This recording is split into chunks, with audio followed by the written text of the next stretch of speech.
They slid the document across the polished oak table like it was a menu. At the top, in a cold, blocky font, were the words, Property Transition and Succession Agreement. Just like that, the 720-acre ranch my late husband and I had bled for, the house where I had raised them, was being handed back to me with conditions, my own children. But it was one sentence, buried near the bottom in the cold, sterile language of lawyers, that stopped my breath. The occupant, Colonel Eleanor Vance, may remain on the premises in the guest quarters, contingent on behavior and mental clarity. Guest quarters, contingent on behavior, as if I were a tenant on probation in the life I had built. My son, Marcus, spoke first. He always did. "We just want what's best for the ranch, Mom," he said, his voice smooth with a practiced reasonableness. "You're not getting any younger. This gives you security." My daughter, Claire, leaned forward, her voice a sugary, condescending whisper. "You'll still be here, of course, in the little house by the creek. You've always loved the morning sun there." My youngest, Sophie, said nothing. She just watched me, her hands folded, her expression unreadable. I let my eyes move from one face to the next. The children I had nursed through fevers and fought for in parent-teacher conferences, now sitting before me like a hostile board of directors. The silence stretched. Finally, I picked up the pen they had placed so hopefully beside the document. I didn't sign. I clicked it. Once, twice, then I set it down. "I see," I said, my voice dangerously even. "So this is what it comes to." "No need to drag this out, Mom," Marcus said with a sigh. "It's just business." Business. They had taken 42 years of my sweat, my marriage, and my memories, and reduced it to a transaction. I looked down at the table, then back at them. "I will not sign this," I said. The air in the room went cold. Marcus's jaw tightened. "You'll lose everything if you don't." But I had already stood up. "You've made your position clear," I said. "Now, allow me to make mine." I walked out of the room. I made it to the back porch before the shaking started. Not from fear, but from the sudden, shocking realization that the love I had given them might never have been enough. Out there, the vast Wyoming sky stretched out, indifferent. I had commanded 300 soldiers on a field in Iraq. I had managed million-dollar supply chains and evacuated convoys under fire. But nothing in my 30 years of service prepared me for the moment your own children try to conquer you in your own kitchen, smiling as they do it. They thought I would bend. They thought I was too tired, too lonely, too sentimental to fight back. They had no idea what they had just awakened. If you have ever been pushed to the edge by your own blood, then you know that moment where sorrow turns into steel. I didn't just walk away from that table. I walked into a quiet, smart, and unforgiving war. A war I didn't start, but one I was damn sure going to finish. I stayed on that porch until the sun bled out behind the Bighorn Mountains. The wind picked up, rattling the tin roof. Inside, I could hear their muffled voices, strategizing, waiting for me to break. I walked down the steps, my boots crunching on the gravel path. This wasn't just property. This was bone and muscle and memory. This was the place I had buried my husband, General Thomas Vance, under the shade of a cottonwood tree. And these were the children who had apparently forgotten whose daughter they were. That night, I didn't sleep. I sat in my study, the house silent around me, and I began to assemble a timeline. Every strange visit, every veiled suggestion from the past year. Claire offering to manage my mail. Sophie asking if I'd updated my will. Marcus pushing me to think about the future. It wasn't concern. It was reconnaissance. At 5:17 a.m., I made coffee, strong, black, the same way I drank it in supply tents in the middle of nowhere. I stood at the window, watching the shadows recede from the fields. I was not going to wait to be devoured. From the back of a closet, I pulled out an old metal footlocker. My service files, land deeds, and tucked between them, something I hadn't touched in years. The original land survey from when we'd first bought the ranch. Salt Creek wasn't just any piece of land. Portions of it had been used as military training grounds during World War II for equine logistics. That land wasn't just sentimental. It was historically protected. My late husband never cared for paperwork. That was always my domain. I kept everything. In the military, you document, you file, you prepare. Not for today, but for the day someone tries to rewrite your story. By noon, I had filled 2 folders. I picked up the phone and called Sergeant Major Frank Russo, retired. We'd served together on my final deployment. "Frank," I said, "it's Eleanor Vance. It's time." He didn't ask questions. He just said, "Where do you want to meet?" He understood. I wasn't going to lash out. I wasn't going to argue. They wanted a war of paperwork. They were about to learn who had taught them how to fight. Frank's old truck pulled in that afternoon. He was broader now, grayer, but he still had that unshakable steadiness. He sat at my kitchen table, no small talk, and opened the folder. He flipped to the old map with the Department of Defense stamp. He whistled low. "This land isn't just yours, Colonel," he said. "Part of it is still under a protected military designation. That's going to matter." We spent 2 hours dissecting every legal angle. "I don't just want to block them," I said. "I want to build a wall of steel so high they can never try this again." Frank leaned back. "Then you need someone meaner than me. You need Judge Thorne." I'd already called him. Retired Judge Elias Thorne lived in a cabin with no internet and a deep distrust of anyone under 60. He was blunt, brilliant, and had once shut down a corporate land grab on behalf of a Vietnam veteran in under a week. I had an appointment for the next morning. That night, I walked the perimeter of the ranch by flashlight. Every gate latch I checked, every barn door I secured, was a silent act of reclamation. This place was mine, not because of a deed, but because I had lived and breathed every inch of it. The next morning, I drove to Judge Thorne's cabin. He was already on the porch with 2 mugs of coffee. "Frank told me," he said, skipping the pleasantries. "Let's see what you've got." We spent 3 hours at his table. He read every document, taking notes on a yellow legal pad. When he reached the clause about my mental clarity, he stopped. "They want to control the narrative," he said. "Paint you as unstable. But this," he tapped my military commendations, "this shows a lifetime of leadership. We can flip that." "I don't want pity," I said. "You won't get it," he replied, a grim smile on his face. "After we flatten them, you'll get respect." By the time I left, the plan was in place. Legal counters, public positioning, and a quiet warning sent to the right state and federal offices. They would never see it coming. That afternoon, I called Isabel Diaz, the editor of the local paper. She was sharp, factual, and had a reputation for truth-telling. I told her everything, no tears, no pleading, just the facts.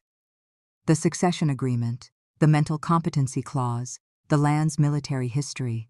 She didn't interrupt. When I finished, she just said, "I'm coming by in the morning." The article dropped online 3 days later. The headline was a blade. "Decorated veteran and ranch owner, pressured by children to sign away, historic land." The story spread. Local outlets picked it up. Comments flooded in from people who remembered me, who remembered my husband. My name meant something in this county. It meant integrity. It meant work. I spent that Sunday in the garden, clipping roses. Claire's car drove by twice. She didn't stop. The next day, Marcus called. I didn't answer. That evening, Sophie sent a text. "Can we talk without the drama?" I turned off my phone. I had no interest in their performance of remorse. They had made their intentions clear. My only job now was to make sure they never got a second chance. The silence from my children broke on a Monday afternoon. Claire appeared at my gate, dressed in a tan trench coat, looking less like a daughter and more like a hostile negotiator. I watched her from the kitchen window. She didn't knock. She stood on the porch, waiting to be acknowledged. I opened the door and leaned on the frame. "We need to talk about the article," she said, her voice tight. "The family is upset. Marcus has had calls from his office." I said nothing.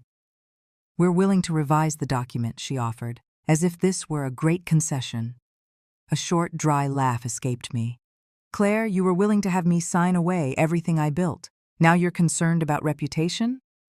Then came the threat, veiled and ugly. "If this continues, there will be damage, to assets, to relationships. You could lose sympathy if people start looking into your past decisions.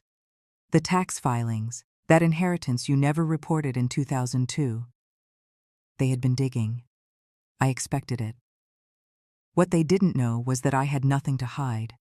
Every dollar, every clause, every mistake I'd ever made had already been disclosed to Judge Thorne. "Do what you need to do," I said, my voice calm. "But do it quickly." And I shut the door. That evening, a 42-page revised proposal arrived by courier. The language was softer, full of corporate jargon like custodial flexibility and legacy restructuring, but the intent was the same. They wanted control. I didn't sign it. Instead, I had Judge Thorne send a certified letter. Any further attempt to coerce or defame would be met with a formal civil complaint and a request for a public injunction. The retaliation began. An anonymous zoning complaint, a whisper campaign at church, cold shoulders at the feed store. It didn't hurt. It sharpened me. Then Marcus went too far. He tried to access one of my inactive bank accounts tied to the ranch's agricultural subsidies. He used an old login, likely thinking I was too senile to have changed it. The system flagged the attempt, and the bank called me directly. I reported it, not for charges, but to document the attempt. A few days later, an unstamped envelope appeared in my mailbox. Inside, a single typed line. "They're planning to sell the ranch behind your back. There's a buyer already lined up. I didn't need to know who sent it." I called McKenna, a retired Air Force officer turned estate consultant. She confirmed it in an hour. An exploratory inquiry had been filed by a private equity group in Denver. "How do we stop it?" I asked. "We don't stop it," she said, her voice grim. "We expose it." That afternoon, my late husband's old friend, Grace Weston, pulled up in a cherry red truck. She worked for a conservation trust. "I saw something that made me think of you," she said, handing me a folder. Inside were handwritten notes from my husband, sketches, and a draft letter to the Department of Agriculture proposing a long-term conservation easement for the ranch. He'd never filed it, not wanting to push me while I was grieving. But he knew even then that this land might one day need to be protected from our own. The final piece of the puzzle had just clicked into place. The land would not be sold. The mother would not be erased. The next move would not be defense. It would be a public reckoning. The night I invited them all for a final dinner was cold and still. I lit the fireplace, not for warmth, but for the memory of what this house used to be. I set the table with my mother's bone-white porcelain. They all came. They sat, tense and watchful, waiting for my surrender. After a mostly silent meal, I stood at the head of the table, just as my husband used to. "I found the draft," I said, my voice clear in the quiet room. "The conservation easement your father planned years ago. I filed it this morning." Jenna went pale. Marcus cleared his throat. "I also know about the buyer in Denver," I continued, "and the forged financial statements, and the power of attorney you attempted to file." Claire scoffed. "Mom, we were protecting you." "Protecting me?" I said, my voice sharper now. "You were protecting your inheritance. You handed me a contract and asked me to sign away my home in exchange for living in a room like a guest." Marcus muttered something about my being ungrateful. "I spent 30 years in the military," I said, my voice low and dangerous. "I have read classified documents in the dead of night with enemy drones overhead. I know how to read silence. I know how to see betrayal. And I have seen everything I needed to see in your eyes. You need to leave. Now." Marcus took a step toward me, his fists clenched. "You can't throw us out. We're your children. You stopped being my children the moment you treated me like a legal problem to solve." In that moment, McKenna, my assistant, who had been upstairs the whole time, spoke softly into the hidden microphone in my scarf. "Audio recorded. Video feed is stable. I have everything, Colonel." They froze. "The sheriff's deputy will be here in 5 minutes to deliver the official restraining orders," I said calmly. They left in a storm of shocked silence. After the door closed, I leaned against it, my legs trembling slightly, not from fear, but from release. The tide had turned. The morning after, the frost on the porch railing seemed to glitter with a new kind of light. My attorney, Joseph Maddox, had already filed the emergency motions. The assets tied to the ranch and the family trust were frozen. The LLC my children had set up as a holding vehicle for a silent buyout was now dead in the water, flagged for fraudulent activity. The surprise wasn't that they had tried to sell the land. The surprise was how long they had been planning it. But their intricate web of quiet nudges and passive comments had been no match for the simple, unyielding truth. Joseph had a focused, slightly dangerous tone on the phone. The judge reviewing the motions was a man he knew well, a man who had seen this story play out before. The restraining order barred them from the property. McKenna now had a limited but effective power of attorney, and I had started carrying a small recorder again. Old habits. A few days later, a letter arrived from Sophie's attorney, full of thinly veiled threats, masked as a plea for restorative mediation. I didn't respond. Instead, I wrote a letter of my own to the State Bar Association, a formal ethics complaint, backed by recordings and testimony. Let the law decide what lines they had crossed. Jenna's visit was unexpected. She stood on the porch, no makeup, her hair windblown, looking less like a strategist and more like a woman who had run out of road. She told me she never hated me. She was just jealous of the trust my husband had placed in me. "I see the difference now," she said, her voice cracking. "You earned it. I demanded it." She apologized for not showing up at my military promotion ceremony decades ago. "I only knew how to love people when they were beneath me," she confessed. I told her I forgave her, but I no longer included her in my life. She left behind a folder. Inside were old photos of my husband proposing to me, photos I thought had been lost for decades. The final meeting was with Marcus. He had taken a plea deal, probation and restitution. We met at his attorney's office. He looked smaller, tired. He didn't have an apology that would matter, he said. He admitted he had lost me the day he decided I was expendable. "Don't contact me," I told him, "until you've lived 1 full year without lying, manipulating, or taking from another person. If you can do that, we'll see." As I left, he spoke one last time. "I kept the photo," he said, "of you and Dad at your commissioning." "Then remember who raised you," I replied, and walked away without looking back. The lavender bloomed early that year. The land, like me, had finally unclenched. I donated part of the property to a local women veterans shelter. They began building small cabins near the south pasture, a place for women caught between service and invisibility. I knew that place well. My legacy would not be a name on a deed passed down to ungrateful children. It would be a sanctuary, a place to start again. One evening, Sophie came by with her daughter, now 9. They brought dinner. At the table, Sophie looked around the familiar room and smiled. "The place feels different," she said. "It is," I replied. "Because I am." Her daughter leaned into me and whispered that she wanted to live here someday. I kissed the top of her head. maybe she would. Or maybe she'd go build something of her own. Either way, she would know where she came from. That night, I rehung the photo of my husband and me on the day of my promotion. The woman in that picture, the one who led with dignity, still lived here. And she was finally at peace.